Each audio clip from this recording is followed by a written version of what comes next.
All right, I'm going to work these last two problems here for you separately. So what we're looking for is we're looking for a dominant phenotype and a recessive phenotype, right? So there are three possible ways we can get the dominant phenotype. Actually, we can get capital G, we could get capital G, lowercase g, or we could get little g first and then the capital G, right? So if we're looking at the probabilities of these, it's 1/2 by 1/2, okay? And that's 1/4. Once again, for this one, we're looking at the same thing. So 1/2 and 1/2 equals 1/4. And then lastly, we're looking at one more, right? 1/2 and 1/2 equals 1/4. All right, so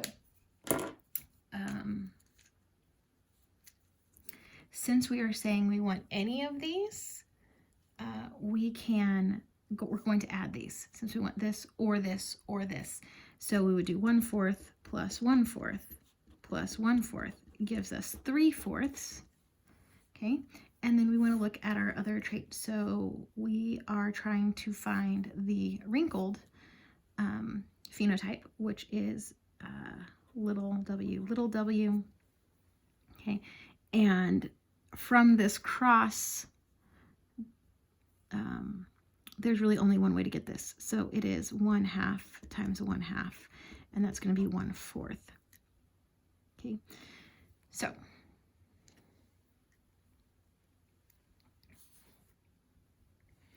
what we then want to do is we want to put these two things together to find our final answer. Okay, because we want this and this, right? So if we're using the word and instead of or, we're going to multiply. So 3/4 times 1/4 gives us 3. 1 times 3 is 3, and then 4 times 4 is 16. So our answer is 3/16. Okay. The last one is a little bit more tricky, and so we'll go over that.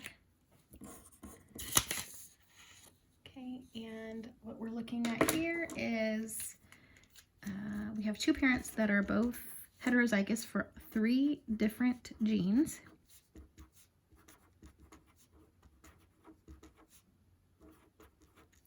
Right, and we want to find out what's the probability that the offspring will be homozygous dominant for all of them.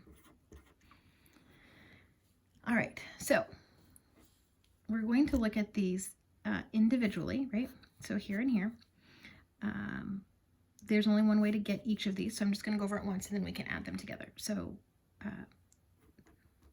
parent 1 will give the dominant allele, parent 2 will give the dominant allele. So that's 1/2 times 1/2 is 1/4. And since all of them are exactly the same, we're just looking at 1/4 for 3 different genes, right? So we're looking at 1/4, 1/4, and 1/4. So we want homozygous dominant for this trait, and homozygous dominant for this trait, and homozygous dominant for this trait. Since we are using and, we are going to multiply those. So 1 times 1 times 1 is 1, and 4 times 4 is 16 times 4 is 64. So our answer is 1/64.